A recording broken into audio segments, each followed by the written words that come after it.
April महिन्यामध्ये आमच्याकडे पनवेल शहर पोलीस स्टेशनला भादवी कलम 115, 120 ब आणि 507(2) अन्वये एक गुन्हा दाखल आहे. आमचे वरिष्ठ पोलीस निरीक्षक नितीन ठाकरे यांना एक माहिती मिळाली होती सप्टेंबर-ऑक्टोबर महिन्यामध्ये की काही लोक जे लॉरेन्स बिश्नोई ग्रुपशी संबंधित आहेत ते पनवेल तालुक्याच्या हद्दीमध्ये या ठिकाणी सलमान खान यांचं फार्म हाऊस आहे त्या ठिकाणी रेकी करून आलेले आहेत आणि त्यांचा ते घातपात करण्याची शक्यता आहे.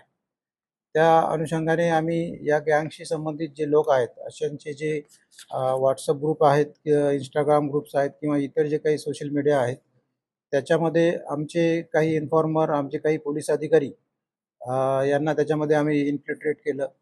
बरेच दिवस हे त्या ग्रुपचे सदस्य म्हणून त्यांनी जी काही माहिती हस्तगत केली आणि त्या माहितीची जेव्हा खातरजमा झाली, खातरजमा झाल्यानंतर आम्ही 24 एप्रिल रोजी हा गुन्हा दाखल केला आणि त्या गुन्ह्याच्या तपासाच्या दरम्यान आम्ही एकूण 4 लोक अरेस्ट केले होते. त्याच्यामध्ये अजय कश्यप उर्फ AK उर्फ धनंजय तपेसिंग याला अटक केलेली होती. त्यानंतर गौरव भाटिया उर्फ संदीप बिश्नोई याला सुद्धा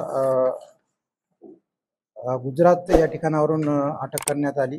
त्यानंतर वस्फी मोहम्मद उर्फ वसीम चिकना या संभाजीनगर या ठिकाणावरून अटक करण्यात आली आणि जिशान जखनुल हसन उर्फ जावेद खान यास बँगलोर या ठिकाणावरून अटक करण्यात आलेली होती. या सर्व आरोपींशी जेव्हा तपास करता, त्यांच्याकडून चौकशी करता या लोकांचा सलमान खान यांचा घातपात करण्याचा कट होता. त्या अनुषंगाने ते बऱ्याच दिवसापासून प्रयत्न करत होते आणि बिश्नोई गँगच्या बऱ्याच सदस्यांच्या ते संपर्कात होते. देशातून किंवा परदेशातून सुद्धा त्यांनी शस्त्र जमवण्याचा प्रयत्न केला होता असं सुद्धा याच्यामध्ये लक्षात आलेलं आहे. सलमान खान यांचं पनवेल तालुका या ठिकाणचं जे फार्म हाऊस आहे त्या फार्म हाऊसच्या परिसरामध्ये कोरेगाव या ठिकाणच्या स्टुडिओच्या ठिकाणी किंवा त्यांच्या बांद्रा या ठिकाणच्या निवासस्थानाच्या परिसरात सुद्धा या लोकांनी रेकी केली होती.